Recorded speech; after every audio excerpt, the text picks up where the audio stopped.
I'm sorry, say it again. Okay, 1 second. Turn everything on. The companion didn't say anything, so they're going to go. Jade, Bismillah.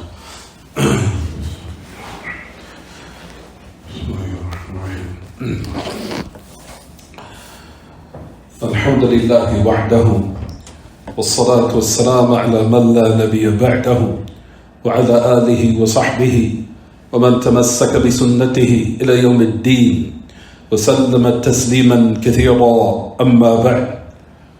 As we continue, 7:07 p.m. Wednesday, July the 6th, 2022. This day of Wednesday today? Wednesday, where he agrees with the Islamic calendar, the Shahr of the Hijjah, the 7th of the month, or this blessed month of the Hijjah. It's a couple of days for the time or the performance of the great pillars of our religion, which is Hajj, which will take place in a couple of days, or start within a couple of days, bi'idhnillah, Jalla wa Azz. As we continue in these blessed days, which is the best days of the year, with Allah, as we continue in the explanation of Al-Hamawiyyah by the great Imam Taqiyuddin Abu al-Abbas Taqiyuddin Ahmad ibn Abd al-Halim ibn Abd al-Salam ibn Taymiyyah al-Harrani al-Dimashqi al-Mutawaffa sanata 728, the one who died 728 after the migration of our Prophet ﷺ. We continue this blessed treatise entitled Fatwa al-Hamawiyyah al-Kubra by the great Imam. So you'll find that he mentions as we continue, after we finish the explanation of that great athar by the great tabi'i Masruq ibn Ajda', and we said that his name was Masruq because when he was young he was stolen. Somebody stole him when he was younger. Somebody kidnapped him. And Masruq, as we said, he was found until they came, or they gave him the name Masruq, the one who was stolen. So that became his name, which was known, even to the point where you'll find that all the chains in the Kitab and Sunnah, that his name is Masruq, the one who was stolen. But his father was named Al-Ajda'. Al-Ajda' also is kind of a weird name. Al-Ajda' means the one who literally means one who's mutilated. As when he became Muslim, he changed his name to Abdur Rahman when he embraced Islam. And we explained that particular other, as it says, Masruq ibn al-Ajda' rahimahullah, that he said that profound statement that Shaykh al-Islam mentioned in the book. If you look, go back a little bit, but we'll just mention it quickly. ما قال أصحاب محمد عن شيء إلا وعلمه في القرآن ولكن علمنا قصر عنه. He said, the companions of the Messenger of Allah sallallahu alayhi wasallam never said of anything except its knowledge was in the Quran. However, our knowledge comes up short. Our knowledge comes up short. We talked about that this statement was to show the high status of those who preceded Masruq from the Sahaba, giving them that great praise and that status, despite of him and his great virtues that he possessed.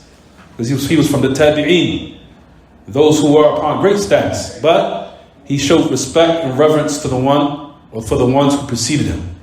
So this was to show their praise and giving them that high position that they deserve, especially for those who preceded him in knowledge, and the ones who passed the knowledge on to him, holding them in high esteem and in high status and reverence. So it said, however, our knowledge comes up short. قَصُرَ عَنْهُ. For إِذَا كَانَ التَّابِعُ.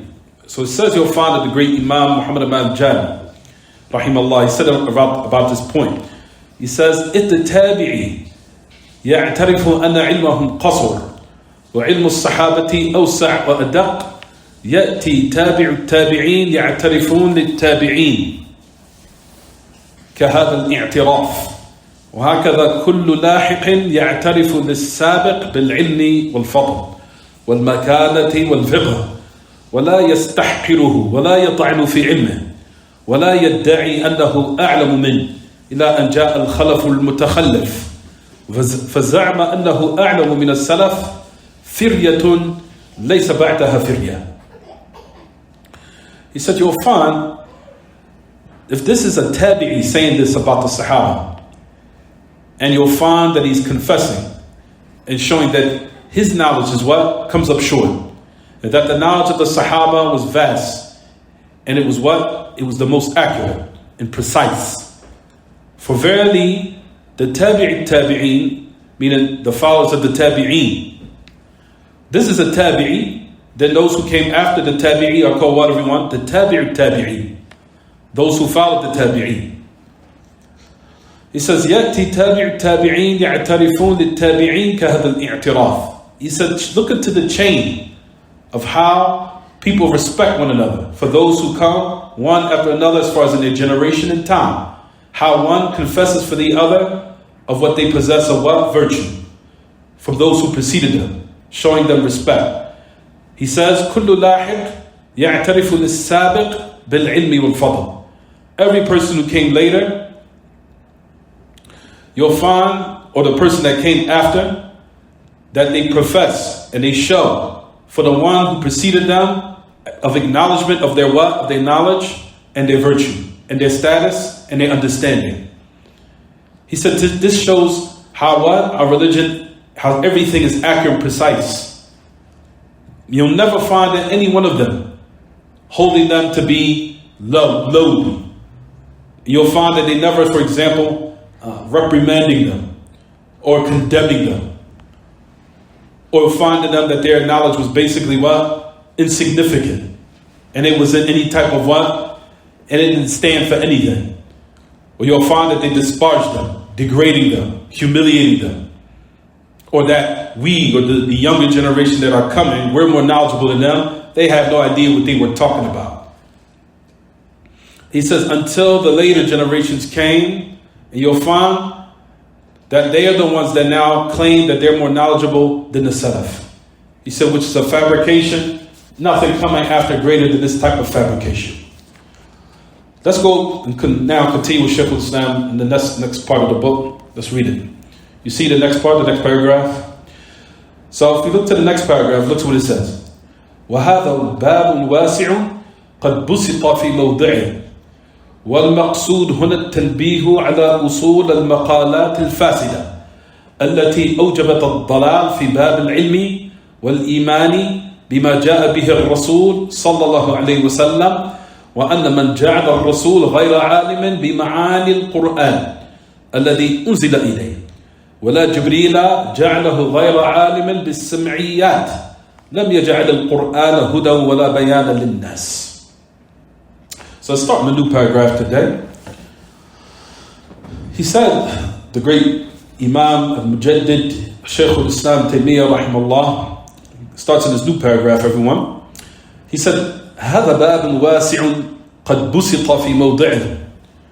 He said, this is a vast affair, a vast topic. Indeed, it was explained in detail in its proper place. We'll talk about this in a minute, what he means, what he's intended. وَالْمَقْصُودُ هُنَا التَّنْبِيهِ. He said what is intended is to arouse awareness, the people's attention of the foundations of the corrupt al-maqalat al-fasida, of those corrupt statements. Where did they emanate from? What was their foundations? Which had necessitated misguidance in the affair of knowledge and in the affairs of faith and belief, in which the message of Allah ﷺ came and corrected. He says, until the point what came as a result of these corrupt statements, that the foundation of it being corrupt also made the message of Allah himself not knowledgeable and ignorant of the meanings of the Quran, in which they were revealed to him, to the point where their so-called corrupt foundations and fundamentals that emanated from it, these evil statements, even condemned Jibreel, the angel, of saying that he is also what? Not knowledgeable, nor did he understand the revelation, what was revealed when he conveyed it to the message of Allah. to the point where these people, as a result of their corrupt fundamentals, did not make the Quran the proper guidance nor proper clarification for the people. Right, so let's go back to look or listen to what Shaykh al-Islam says, everyone. So let's go to the beginning. He said, "This هذا باب واسع قد بسط في موضعه." This is a vast affair. Indeed, it was explained in detail in its proper place or in other places. What is he speaking about? Meaning that if you want to go in more detail, because here in this particular book, he's not going to go into too much detail about what he's saying here. He said, however, it was explained in detail in other writings and literature that he made. From them, دَرَ التَّعَارُض الْعَقْلِ وَالنَّقْلِ. His book, from his greatest books, Shaykh al-Islam Taymiyyah, which he entitled دَرَ التَّعَارُض الْعَقْلِ وَالنَّقْلِ. Removing the notion that the human intellect came to oppose the revelation. That was the name of the book. Removing the notion that the mind came to oppose the revelation. Or that the intellect came to oppose the revelation. Shaykh al-Islam in detail went into depth. So that's what he's referring to when he said this statement here. He's talking about, go back to that book that I wrote, because that is in more detail. If you wanted to now, if you want to say, for lack of better words, go a little bit deeper in this affair with more details that you want. Because let's say, for example, one is a student of knowledge and they really want to now expand their knowledge in this regard, which we're speaking about now, then I refer you back to that literature. So those type of books, which are called دَرَ التَّعَارُض الْعَقْلِ وَالنَّقْلِ, and also Shaykh al-Islam is referring you to another book entitled Minhaj al-Sunnah, the methodology of the Sunnah.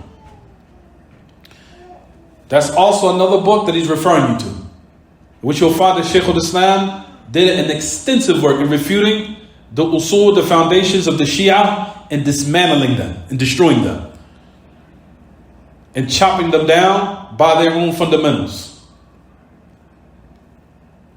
However, دَرَ التَّعَارُض الْعَقْلِ وَالنَّقْلِ, the majority of it came in order to rebuttal the Asha'ira.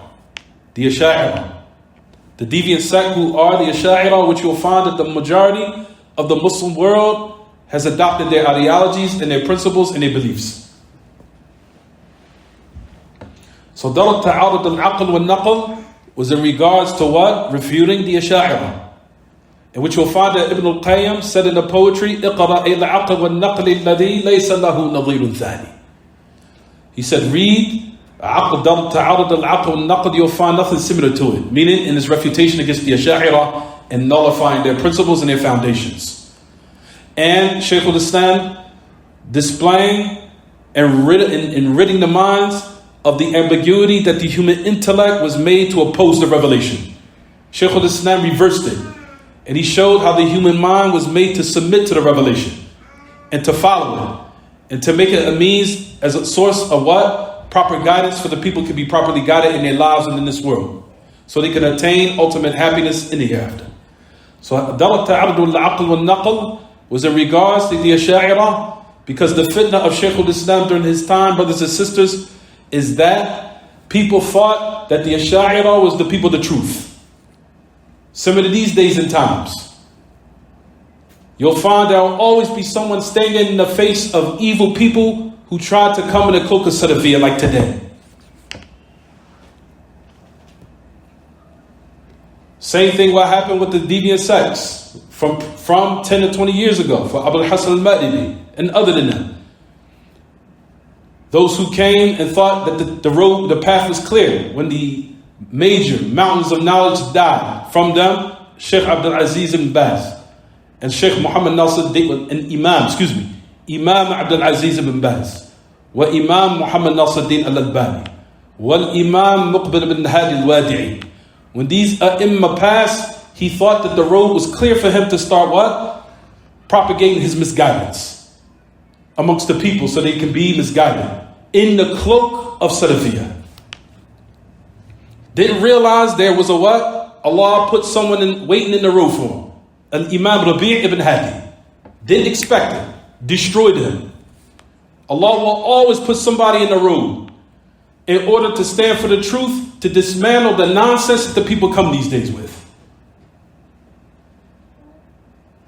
And if you think that we have to get rid of this guy because he's a troublemaker, if he's gone, Allah will put you worse of a threat. You will never defeat Allah's truth.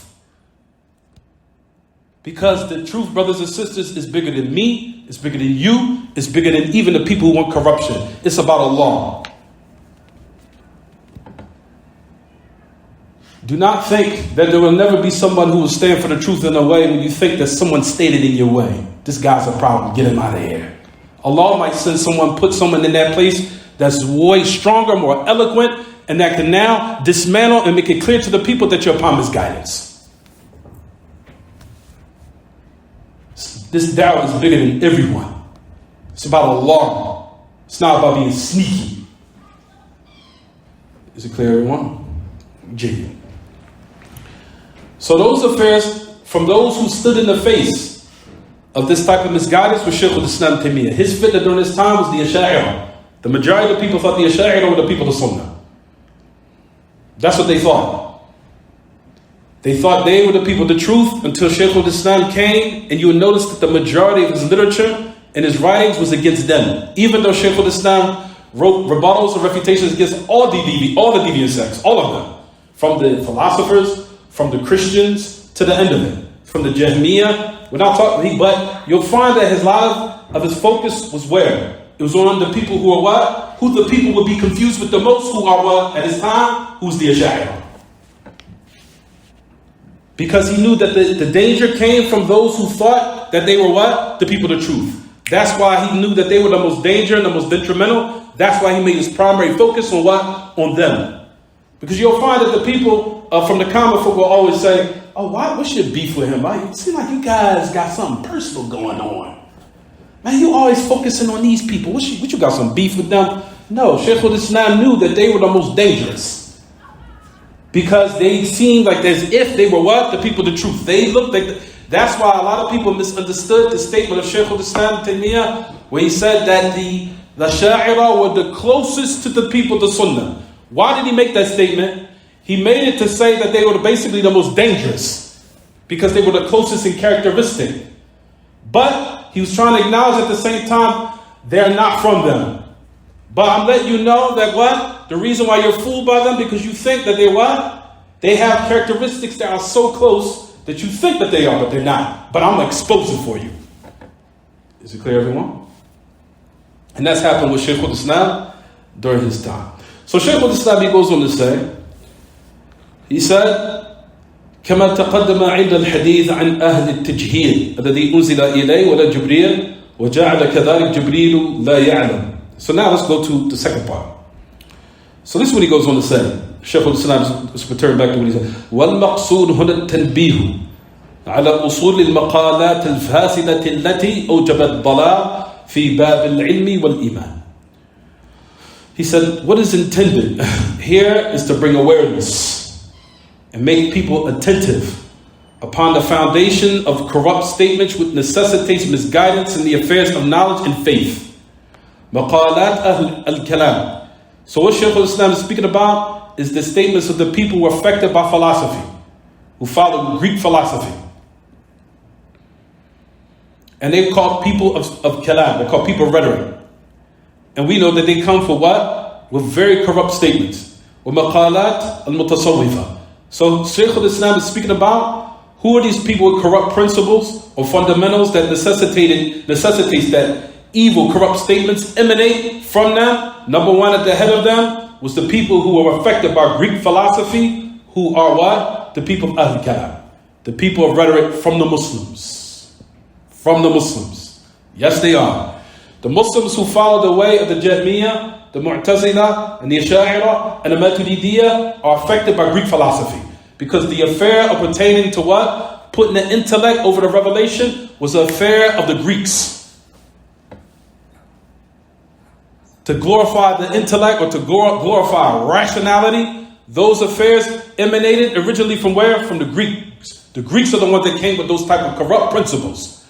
Until the Muslims adopted it, because they started translating it from Greek to what? To Arabic. Until they adopted their ways. until the Muslims, even though they ascribe themselves to Islam outwardly, they still would affect by their ideologies, by the glorification of the human mind, and giving precedence to the revelation.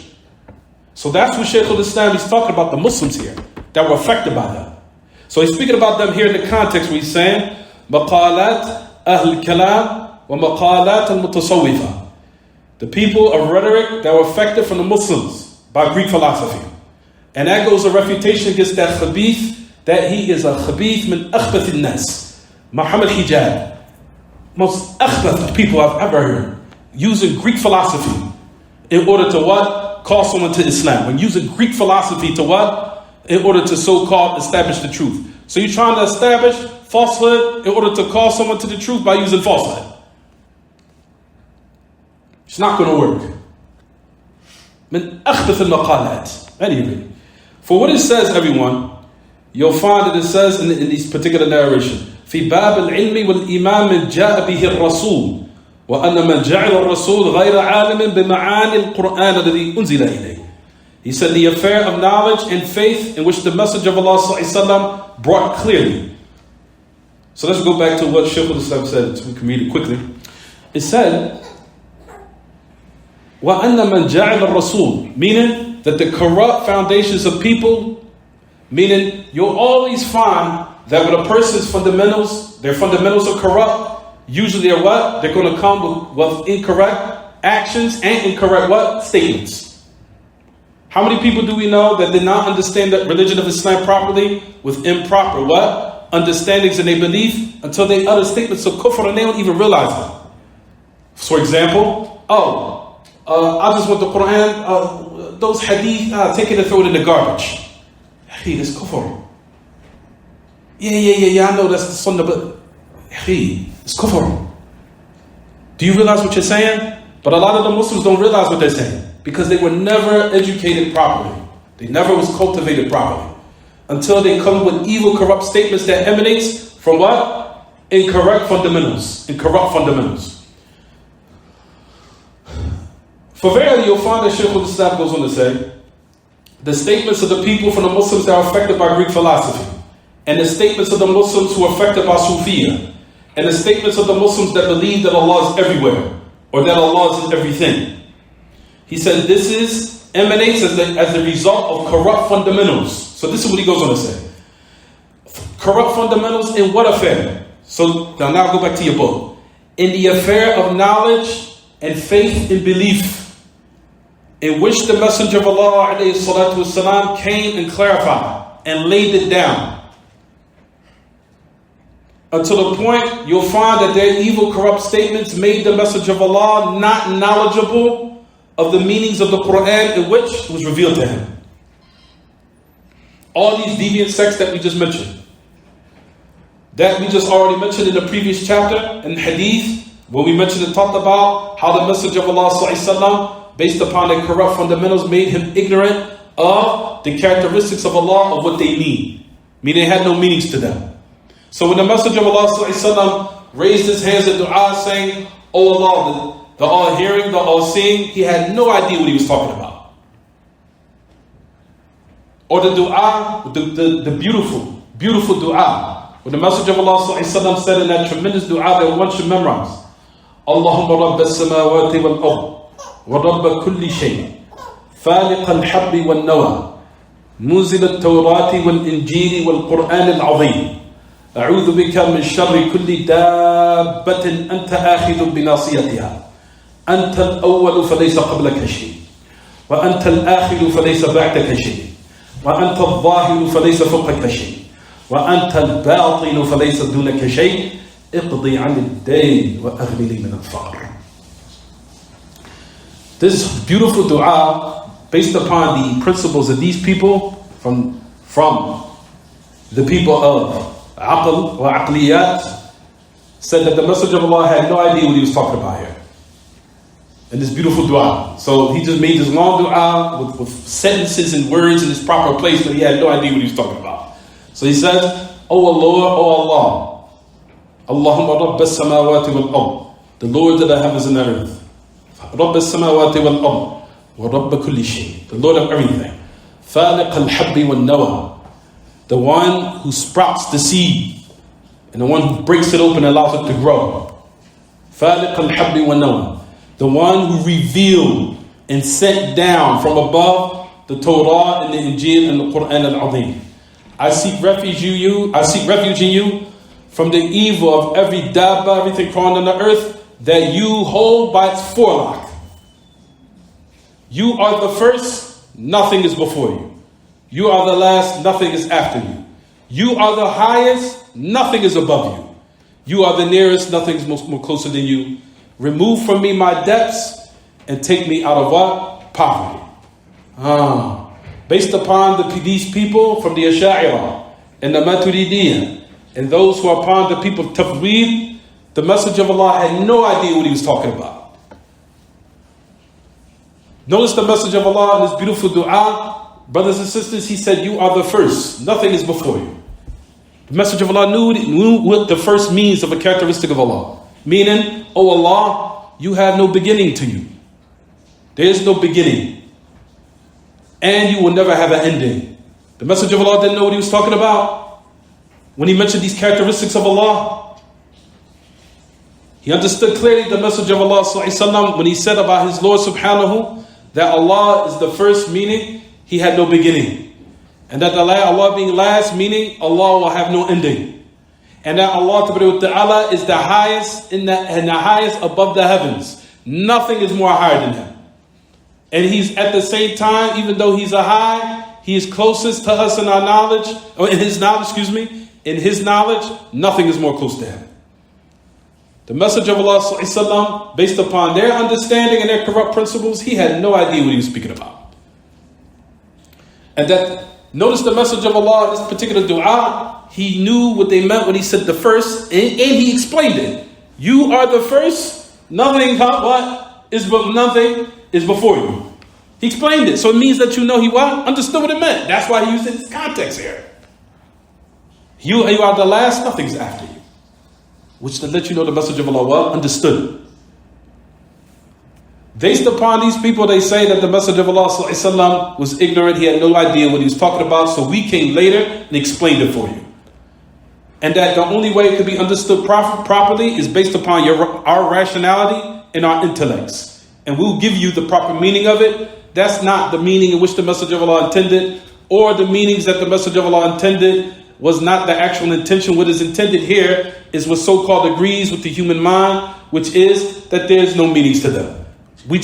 We now refer all of them to Allah. Everything we just entrusted to Allah, which is called tafweed al-mutlaq, which is the tafweed of al-bid'ah, which is as a result of it, if a Muslim was to hear this nonsense and embrace Islam and say, yeah, make that supplication, but know for sure at the end of the day, it has no meaning to it, and trust it to Allah. A new Muslim would say, what are you talking about? That doesn't make any sense. Confuse them. Which would to let you know, brothers and sisters, that the origin of these affairs, when you hear them, it will cause doubt in the Muslim, and as a result of it, he'll go astray. It's confusing. How can I say I make a dua? I don't understand what it means. Just entrust the meanings to Allah. Ultimately, at the end of the day, it doesn't have any meaning to it. Anybody that hears that will be like, that absolutely doesn't make any sense. That's the danger of these affairs why Shaykh al-Islam is speaking about them, because any Muslim that hears this nonsense, they'll go astray because it causes doubt. Is it clear, everyone? Gee. So Shaykh al-Islam goes on to say, من فعل ذلك جعله جملة جعله خبر أن. So the Messenger of Allah ﷺ did not have, or he was not knowledgeable of the meanings of the Quran, of what was revealed to him. He said this would necessitate that the Messenger of Allah ﷺ was not knowledgeable of the sam'iyyat. We said the word sam'iyyat means what, everyone? Revelation. Sam'iyyat means revelation, and it means what was revealed from the Kitab and Sunnah. You could say sam'iyyat, or you could say naqliyat, or you could say khabariyat. They all mean the same. You could say sam'iyyat, or khabariyat, or naqliyat.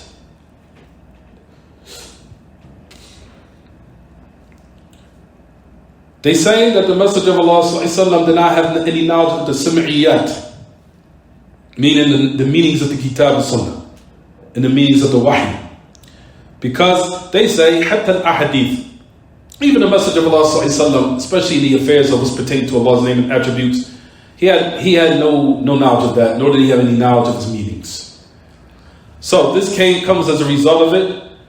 Even even Angel Jibreel, alayhi salam, even Angel Jibreel, you'll find that he didn't even know what he was revealing.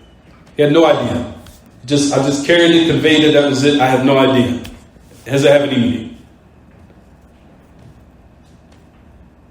So all in all, as a result of corrupt foundations, they did not make the Quran as a primary correct source of guidance, nor proper clarification for the people to be guided by.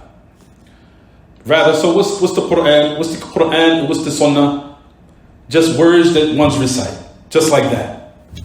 That's absolute plain misguidance. And that's the reason why you'll find that a lot of those communities that say that Allah, oh yeah, when you read that verse that Allah is above, that doesn't mean that. It has no meaning to it. It means something else.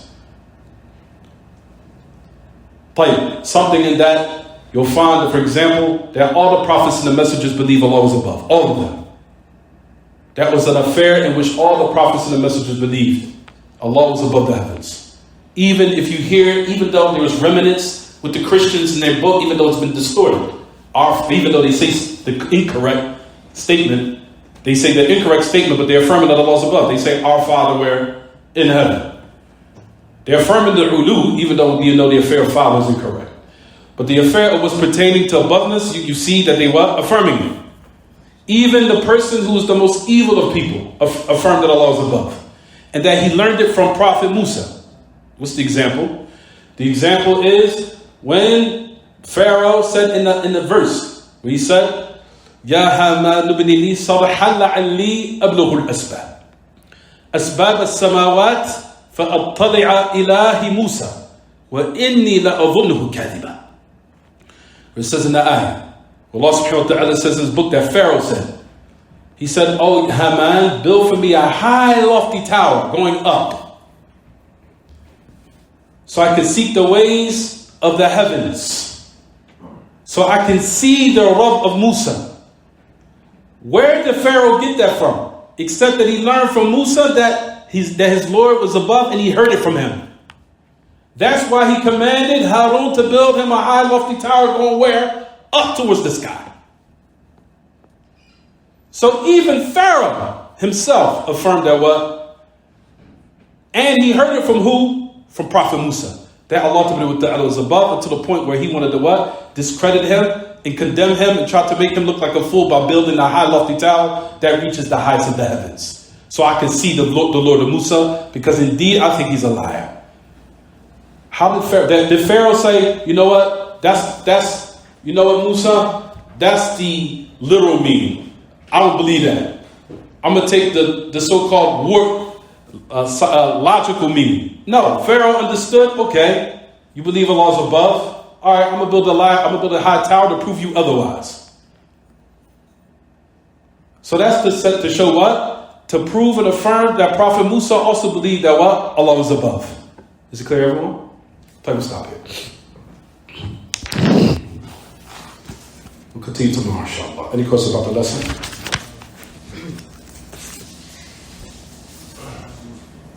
They say that in the hadith, in the ayah, they say that the Prophet didn't know what he meant. That's kufr, right? Absolutely. A lot of the majority of the statements of those type of people are statements of disbelief. It is. To accuse the Messenger of Allah, that's basically saying the Messenger of Allah is ignorant. He just conveyed knowledge that is just recited, is just read, but it has no meanings to it. And he had no idea what he was speaking about. Absolutely. It's disbelief. Basically, he's accusing the Messenger of Allah of ignorance. He's the most knowledgeable of this ummah, of what was sent down. So those are the affairs that are very what? Very evil, and a lot of Muslims these days don't realize what they're saying because they've never been what? Reared or cultivated properly. So that's why you'll find a lot of those Muslims, when you go to some of those masajid, they say statements of what? Kufr.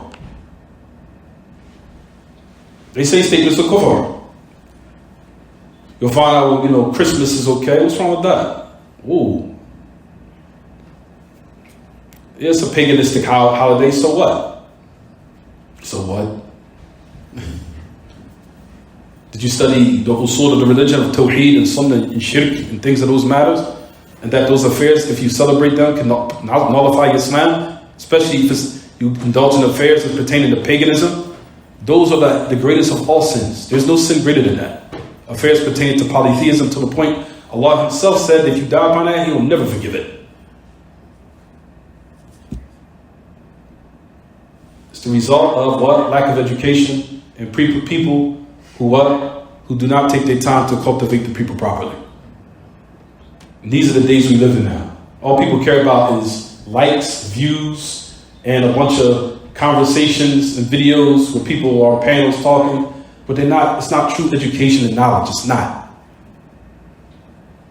True education and knowledge is going through a book and finishing it with the people, of books that the people that are considered from the educational books that will bring the people from one level of knowledge to another.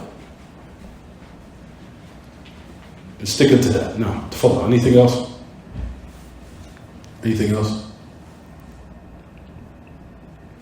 Stop here, inshallah. وصلى الله وسلم وبارك على نبينا محمد وعلى آله وصحبه سبحانك اللهم وبحمدك واشهد ان لا اله الا انت واستغفرك واتوب اليك. I'll see you guys tomorrow.